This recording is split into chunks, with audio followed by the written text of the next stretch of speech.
शिवपुर नाम के एक गांव में जमींदार दुर्जन सिंह के यहाँ पर राघव नाम का एक बड़ा ही भोला भाला नौकर काम करता था। वो जमींदार के घर और खेतों में काम करता और रात को जमींदार के पांव दबाता था। अनजाने में उससे अगर कोई नुकसान हो जाता तो जमींदार उसे बेरहमी से पीटता और उस दिन उसे खाना भी नहीं मिलता था। राघव इस तरह के जीवन से बड़ा ही परेशान हो चुका था। असल में राघव दुर्जन सिंह के पास एक बंधुआ मजदूर की तरह से काम करता था। दुर्जन सिंह के अत्याचारों से तंग आकर एक दिन राघव ने गांव से भाग जाने का निश्चय कर लिया। वो रात के अंधेरे में गांव से भाग गया। 2 दिन और 2 रातों तक वो बिना रुके ही चलता रहा। चलते चलते वो रात्रि को गांव मालपुर में जा पहुंचा। वहां पर उसने देखा कि एक जगह पर बहुत ही भीड़ जमा थी। देखने से लग रहा था शायद कोई विवाह का उत्सव था। राघव ने सोचा, लगता है यहां पर कोई बारात ठहरी हुई है, क्यों न मैं भी बारात में शामिल हो जाऊं और अपनी भूख को मिटा लूं। भूख के कारण पेट में ऐंठन सी हो रही है। जब वो जनमासे के अंदर पहुंचा तो देखा कि एक युवक वहां पर बेहोश पड़ा हुआ था। राघव सोच रहा था, अरे ये युवक कौन है, इसे क्या हुआ? तभी एक आदमी राघव का हाथ पकड़कर बोला, जरा इधर मेरे साथ तो आना। वो आदमी खींचकर राघव को एक कोने में ले गया और बोलने लगा, कौन हो तुम बाराती तो नहीं लगते। जी मैं बाराती नहीं हूं, इधर से गुजर रहा था तो यहां पर बारात ठहरी देखी तो अंदर चला आया। वो आदमी बोला, ओ तो मेरा अंदाजा बिल्कुल सही निकला। फिर वो आदमी राघव के सामने हाथ जोड़कर गिड़गिड़ाने लगा। राघव चौंक कर बोला, अरे ये आप क्या कर रहे हैं? आदमी ने हाथ जोड़कर कहा, बेटा मेरी इज्जत अब तुम ही बचा सकते हो। बेटा इस समय मैं मुसीबत में हूं, मुझे तुम ही इस मजदार से निकाल सकते हो। राघव ने पूछा, आप क्या कहते हैं, मेरी तो कुछ भी समझ में नहीं आ रहा। सुनो बेटा, अभी तुमने वहां जिस बेहोश युवक को पड़े हुए देखा वो मेरा बेटा और इस बारात का दूल्हा है। ये सुनकर राघव ने कहा, ओ लेकिन उसे हुआ क्या है? बेटा उसे मिर्गी का दौरा पड़ा है, अब वो 4-5 घंटे के बाद ही होश में आएगा।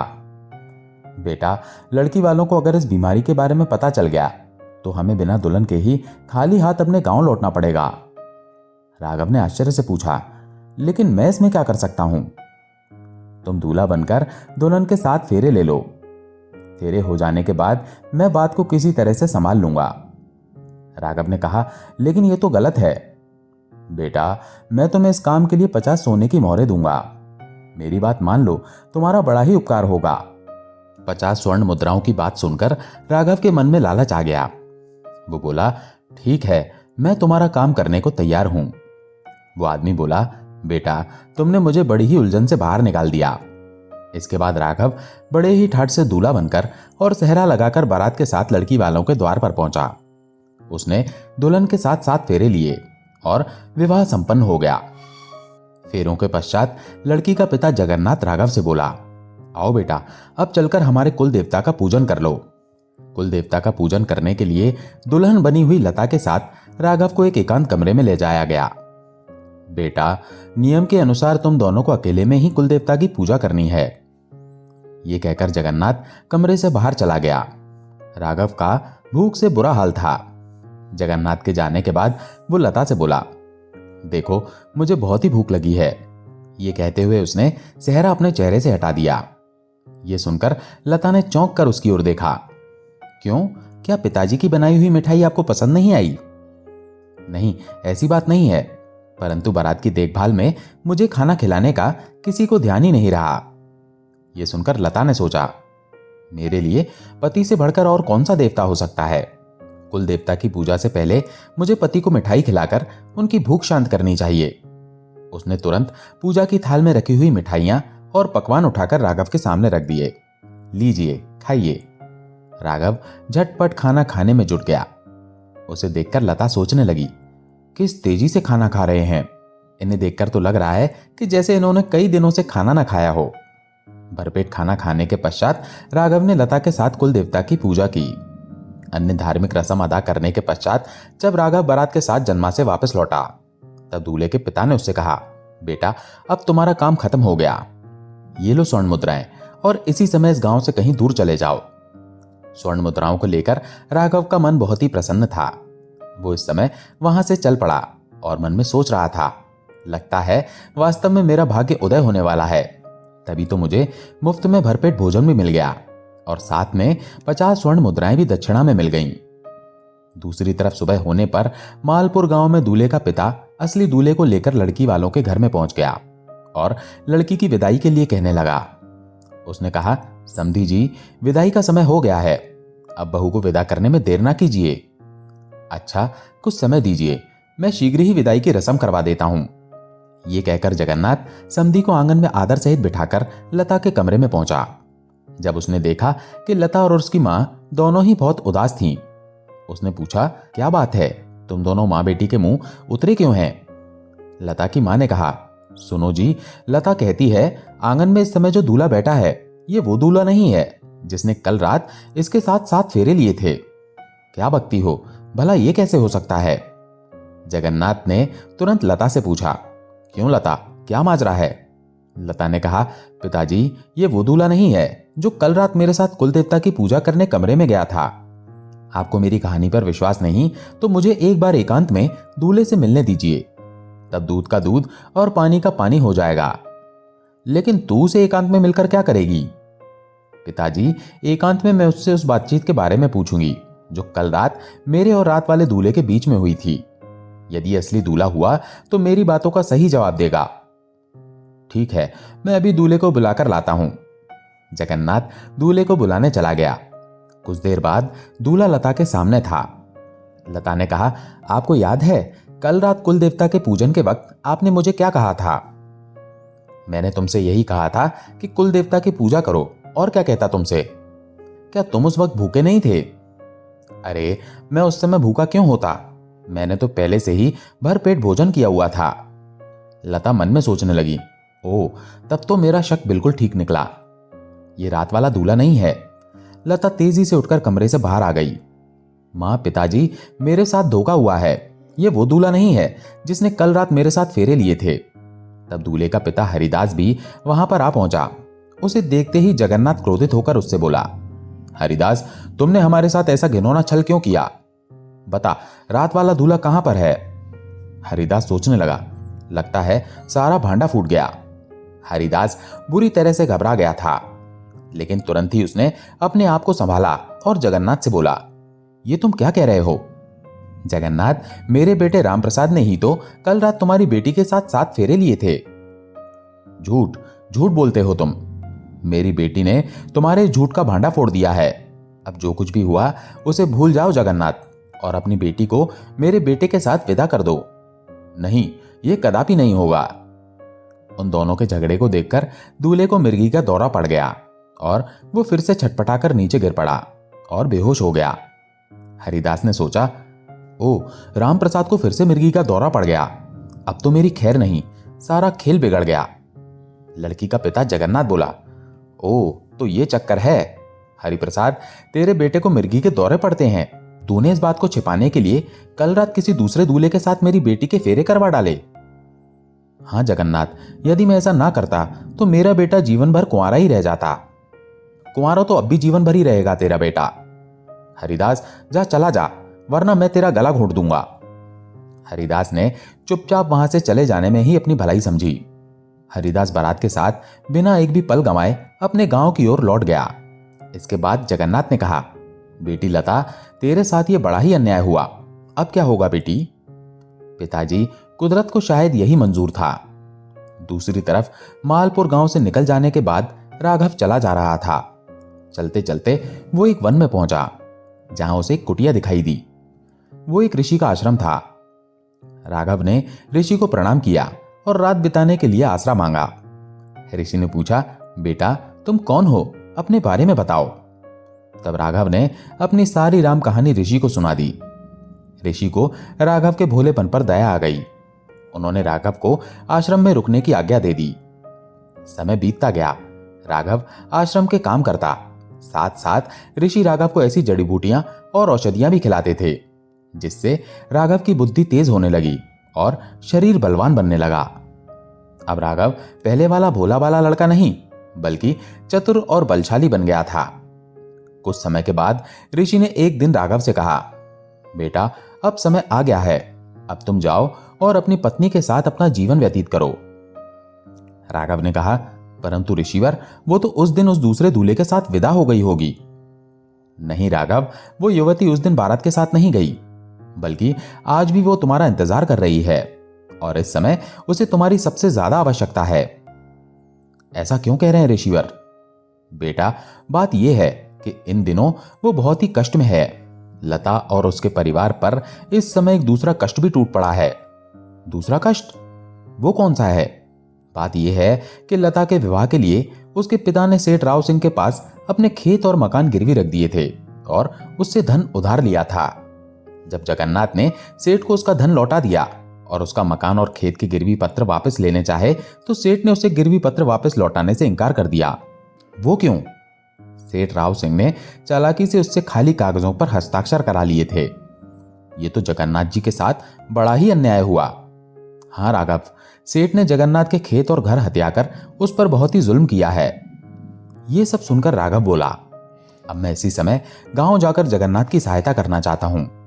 अच्छा ऋषिवर, अब मुझे आज्ञा दीजिए। ऋषि की आज्ञा लेकर राघव वापस मालपुर की तरफ चल दिया। वहां पहुंचकर राघव ने देखा कि जगन्नाथ अपने परिवार के साथ एक बगीचे में डेरा डाले हुए था। राघव ने जब उनकी ये दशा देखी तो वो सोचने लगा, इस परिवार पर कैसी विपत्ति आ पड़ी है। घर बार होते हुए भी ये लोग बेघर की तरह जीवन व्यतीत कर रहे हैं। जब वो बगीचे में पहुंचा तो सबसे पहले लता की नजर उस पर पड़ी। उसे देखकर लता सोचने लगी, कौन है ये? ऐसा लगता है जैसे मैंने पहले भी इसे देखा है। अचानक उसकी आंखों में खुशी की चमक दौड़ गई। ओह, ये तो वही युवक है जिसने मेरे साथ अग्नि के साथ फेरे लिए थे। वो उठकर तुरंत राघव के पास पहुंची। उसने राघव से पूछा, मेरे एक प्रश्न का जवाब दोगे? पूछो। तो बताओ, कोई दूल्हा यदि कुल देवता के पूजन के वक्त भूखा हो तो दुल्हन को क्या करना चाहिए? उसको कुल देवता के भोजन की थाली में से कुछ भोजन निकालकर दूल्हे को खिला देना चाहिए। उत्तर सुनकर उसकी आंखें चमक गई और वो बोली, तो तुम वही हो? हाँ लता, मैं वही हूं जिसे तुमने विवाह के समय कुल देवता की पूजा से पहले भोजन करवाया था। तुम मुझे इस प्रकार छोड़कर क्यों चले गए थे? मेरे साथ 7 फेरे लिए और उसके बाद अपना कर्तव्य नहीं निभाया। कर्तव्य का निर्वाह करने के लिए ही मैं दोबारा वापस आया हूं। लता ने तुरंत अपने माता पिता को राघव से मिलवाया। राघव के सास ससुर भी अपने दामाद से मिलकर बड़े ही खुश हुए। फिर उन्होंने राघव को अपनी सारी आपबीती बताई कि किस प्रकार सेठ राव सिंह ने उनके साथ छल किया है। तब राघव ने कहा, पिताजी, आप दुखी ना हो। आपको इस अवस्था तक पहुंचाने वाले उस धूर्त सेठ राव सिंह को मैं ऐसा सबक सिखाऊंगा कि वो अपनी सारी बेईमानी भूल जाएगा। पिताजी, आज रात को मैं उसके घर में पड़ाव डालूंगा। तब देखना मैं कैसे उसे छठी का दूध याद दिलाता हूं। रात होने पर वो गांव में सेठ राव सिंह के घर के बाहर जा पहुंचा और उसका दरवाजा खटखटाने लगा। कुछ देर बाद घर का द्वार खुला और सेठ राव सिंह बाहर आया। राघव ने कहा, श्रीमान, मैं एक परदेसी आदमी हूं, क्या आप मुझे रात भर अपने घर में ठहरने की जगह दे सकते हैं? यह सुनकर सेठ राव सिंह सोच में पड़ गया और सोचने लगा, रात के समय मैं इससे मोटा किराया वसूल लूंगा, इसे घर में ठहरा लेना चाहिए। यह सोचकर वो राघव से बोला, ठीक है, अंदर चले आओ, किंतु तुम्हें किराए के रूप में 10 स्वर्ण मुद्राएं मुझे देनी होंगी। बहुत बहुत धन्यवाद श्रीमान, मैं सुबह होते ही स्वर्ण मुद्राएं आपको दे दूंगा। राव सिंह के पीछे पीछे राघव उसके घर में घुस गया। राघव को एक कमरे में छोड़कर सेठ राव सिंह अपनी पत्नी चंदा के पास आया। उसकी पत्नी ने कहा, ये तुम किसे घर में ले आए? बेचारा राहगीर है, इस रात में कहां जाता, इसलिए घर में बुलाया। ये तुमने ठीक नहीं किया, क्या पता कोई ठगी हो और हमारे सो जाने के बाद हमारा सारा माल लेकर चंपत हो जाए। ये तो मैंने सोचा ही नहीं। अब तो मैंने उसे घर में ठहरा लिया है, अब क्या करना चाहिए? करना क्या है, तुम उसे बैठक में ठहराओ, तुम उसकी चारपाई के पास अपनी चारपाई बिछाओ, मैं दूसरे कमरे से उसकी निगरानी करूंगी। तुम ठीक कहती हो, ऐसा ही करना चाहिए। इसके साथ ही हमें कोई ऐसी तरकीब सोचनी चाहिए जिससे वो और हम रात भर जागते रहें, ताकि उसे हमारे घर में चोरी करने का अवसर ही ना मिले। तुम कोई ऐसी तरकीब सोचो, मैं उस आदमी के बैठक में सोने का प्रबंध करता हूं। यह कहकर सेठ राव सिंह अपनी पत्नी के पास से चला गया। राव सिंह ने राघव को बैठक में ठहराया। अपनी चारपाई उसने बैठक में ही बिछा ली। चंदा भी बैठक में आ गई। अब वो तीनों एक ही कमरे में थे। तब चंदा ने कहा, क्या तुम हमें कोई कहानी सुना सकते हो? कहानी सुनाओगे तो रात जल्दी बीत जाएगी। कहानी तो मुझे बड़ी ही अच्छी आती है, परंतु सफर के कारण मुझे बहुत ही थकान है और नींद आ रही है। अच्छा, आप लोग भी सो जाओ और मुझे भी सोने दो। अब तो राव सिंह और चंदा का माथा ठनका। जरूर इसके मन में कोई चोर है, तभी तो हम दोनों को जल्दी सो जाने के लिए कह रहा है। चंदा राघव से बोली, मुझे किससे कहानी सुनने की आदत है। तुम कहानी जानते हो तो एक कहानी सुना ही दो। अच्छा, तुम जिद करती हो तो मैं तुम्हें कहानी सुनाता हूं। एक राजा था, वो बहुत ही घमंडी था। उसकी एक रानी थी, वो भी उसी के जैसी थी। कहानी अधूरी छोड़कर राघव चुप हो गया और कुछ गहरी सोच में पड़ गया। ये देखकर चंदा ने कहा, बेटा किस सोच में पड़ गए? मुझे अचानक एक बात याद आ गई। मैं बहुत बड़ी गलती कर बैठा हूं। अब आपसे क्या छुपाऊं सेठ साहब। मैं एक राजा के यहां पर बहुत दिनों से नौकरी कर रहा था। मैं उसकी नौकरी छोड़कर अपने गांव जा रहा था। उस राजा ने मुझे 5 थैलियां दी जो स्वर्ण मुद्राओं से भरी हुई थी। अच्छा, लेकिन वो थैलियां कहाँ हैं? सेठ साहब, उन थैलियों को लेकर जब मैं आपके गांव के बाहर वाली नदी के पास से गुजरा तो ये सोचकर कि आज रात इस गांव में रुकना ही है, मैं उन थैलियों को नदी के तट पर एक बरगद के पेड़ के नीचे जमीन में गाड़ आया हूं। सेठ साहब, अब सोच रहा हूं कि मैंने बहुत बड़ी गलती की। आप जैसे ईमानदार आदमी के घर में मेरी स्वर्ण मुद्राओं की थैली ज्यादा सुरक्षित रहती। यह सुनकर सेठ ने सोचा, क्यों ना नदी के तट पर जाकर इस मूर्ख युवक की 5 थैलियां ले आऊं और उन्हें लाकर अपनी तिजोरी में रख दूं। इस युवक को पता भी नहीं चलेगा कि इसकी थैलियां कहां पर गईं। यह सोचकर उसने अपनी पत्नी से कहा, चंदा, अतिथि को अब ज्यादा परेशान ना करो। कहानी सुनने की जिद छोड़ो और जाकर अपने कमरे में सो जाओ। ठीक है जी, मैं जाती हूं। चंदा उठकर बैठक से निकल गई। अब वो अपने कमरे में आ गई और सोचने लगी, रात को राघव जब गहरी नींद में सो जाएगा तब मैं जाकर राघव की स्वर्ण थैलियां नदी के तट के पेड़ के नीचे से खोद कर ले आऊंगी। राघव के सोने तक मैं थोड़ी सी नींद ले लूं। यह सोचकर चंदा ने अपनी आंखें बंद कर लीं और वो शीघ्र खर्राटे भरने लगी। इधर बैठक में सेठ राव और राघव भी अपने बिस्तर पर लेटे हुए थे।